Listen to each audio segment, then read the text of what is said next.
नमस्कार, news for देख रहे हैं आप। मैं हूँ आपके साथ धीरज सिंह। देश अपना आज 80वां स्वतंत्रता दिवस मना रहा है। केंद्रीय मंत्री और हिंदुस्तानी अवाम मोर्चा सेकुलर के संरक्षक जीतन राम मांझी ने भी दिल्ली स्थित आवास पर झंडोत्तोलन किया। तस्वीरें हम आपको दिखा रहे हैं, जहां केंद्रीय मंत्री और हम सेकुलर के संरक्षक जीतन राम मांझी ने अपने आवास पर झंडोत्तोलन किया। झंडोत्तोलन करने के बाद उन्होंने तमाम बातें रखी है। उन्होंने स्वतंत्रता दिवस की शुभकामना देते हुए कहा कि जिस प्रकार से लाल किले की प्राचीर से प्रधानमंत्री ने एमएसएमई को लेकर जो बातें कही हैं, इसके अलावा अनेक चीज़ें कही है, वो तमाम चीज़ें सराहनीय है। क्या कुछ कह रहे हैं झंडोत्तोलन करने के बाद जीतन राम मांझी, छोड़ जाता है उनके वीडियो के साथ।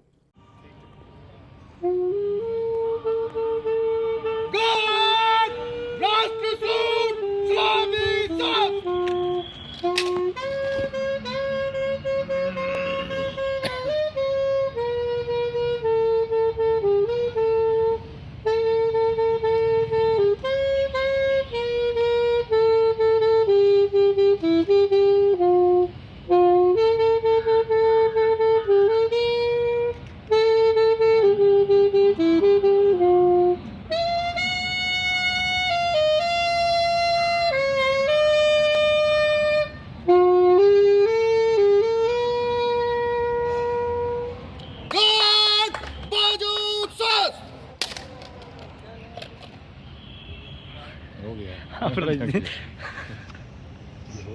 क्या कहेंगे, शुभकामनाएं देंगे?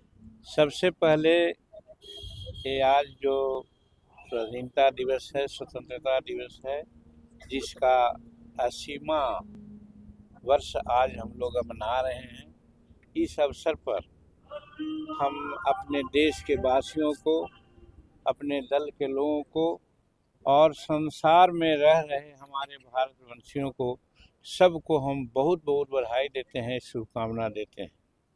और इस अवसर पर एक संकल्प जो हमारे प्रधानमंत्री नरेंद्र मोदी जी का है, और वो हम समस्त 140 करोड़ भारतवासियों का भी संकल्प है कि हम लोग आज की बात तो सोच ही रहे हैं, लेकिन हम लोग 2047 की बात सोच रहे हैं, तब जबकि हमारा भारत आर्थिक दृष्टिकोण से संसार का अग्रणी देश बनता दिखेगा। इस अवसर के लिए हम लोगों को कठिन परिश्रम करना है।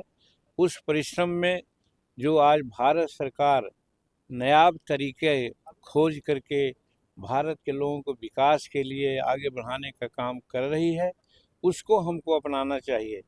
अभी जैसा कि लाल किले के प्राचीर से हमारे प्रधानमंत्री जी ने एक बहुत बड़ी बात कही है, बड़ा संदेश दिया है युवाओं को और हम भारतीयों को, कि जो अभी जनगणना की बात चल रही है, सेंसस की बात चल रही है, उसकी शुद्धता कैसे हो, एकदम सटीक जनगणना हो, उसके लिए उन्होंने यहाँ तक कहा है कि अपने मोबाइल में भी उसको फिट कर करके आप दीजिए, ताकि किसी को किसी प्रकार का कोई संदेह नहीं रहे।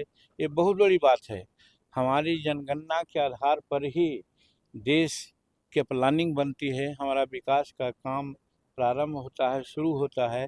अगर जनगणना ही खराब हो जाएगी तो उससे देश को तो बर्बादी होगी ही। हमारे देश में रह रहे अनेक प्रकार के लोग हैं, उनको दिक्कत होगी, उनके समाज में कहीं कमी हो जाएगी, कहीं बेसी हो जाएगी। तो इस प्रकार से इम्बैलेंस नहीं होना चाहिए। भारत का विकास एक के विकास से नहीं, सर्व के विकास से संभव है। इसलिए जनगणना पर जो उन्होंने जोर दिया है, बहुत अच्छी बात उन्होंने कही है। इस चीज़ को हम लोग को अपनाना चाहिए। और जिस विभाग को हम संभाल रहे हैं, उस विभाग के बारे में भी प्रधानमंत्री जी आज भी दोहराए हैं। आज ये नहीं, हमारे 2024-25 के बजट में, 25-26 के बजट में एमएसएमई के बारे में सारी बातें हुई थी, खादी के बारे में बात हुई थी। आज आया है कि खादी पिछले 14 वर्षों में 5 गुना उसका विकास हुआ है। और उसी प्रकार से हमारे एमएसएमई में, जहां हम 2020 के पहले, 14 के पहले बहुत कम हमारी स्थिति थी, आज 8-8.25 करोड़ इकाइयाँ उसकी बन चुकी है, और उसके तहत 40 करोड़ लोगों को नियोजन मिला है और आज इस देश में नियोजन की बड़ी आवश्यकता है। हमारा युवा संसार में सबसे ज़्यादा भारतवर्ष में है, इसलिए उनको हाथ में नियोजन देना बहुत ज़रूरी है भारत का। इसलिए प्रधानमंत्री जी ने एमएसएमई की चिंता की है और हम लोग उसमें लगे हुए हैं।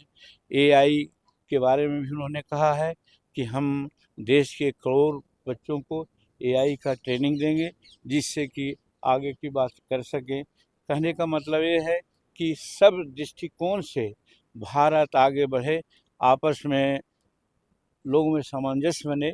और एक चीज़ की चर्चा की है जो मेरे मन को छुआ है। उन्होंने कहा है कि आज नक्सलवाद के नाम पर हम लोग बहुत चिंतित होते हैं।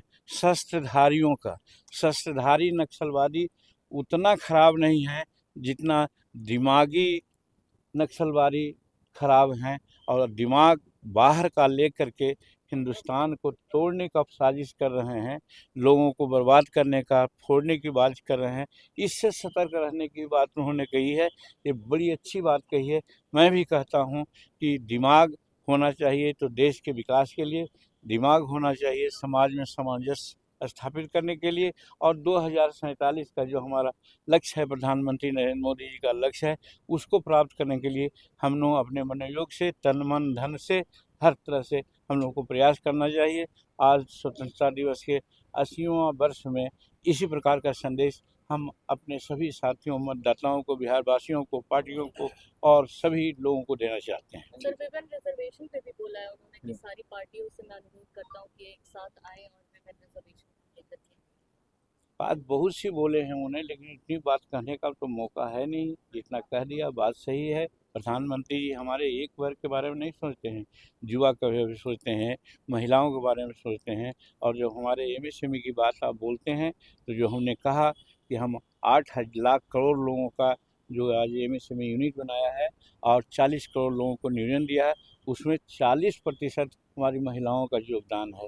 और महिलाओं के लिए ही यशस्वी योजना और सब तरह की बात की है। तो इसलिए प्रधानमंत्री जी की चिंता सिर्फ महिला की नहीं, महिला का भी है, युवा का भी है, शेड्यूल कास्ट का है, शेड्यूल ट्राइब्स का है, समाज के अन्य वर्गों का है। उनकी चिंता हर तरह से वही कहानी साबित करता है कि मुखिया मुख सो चाहिए, खान पान में एक, पालक पोषण सकल जग, तुलसी सहित विवेक। वही विवेक से हमारे प्रधानमंत्री जी आज भारत को चला रहे हैं, इसलिए उनको भी बहुत बहुत बधाई देते हैं। Thank you.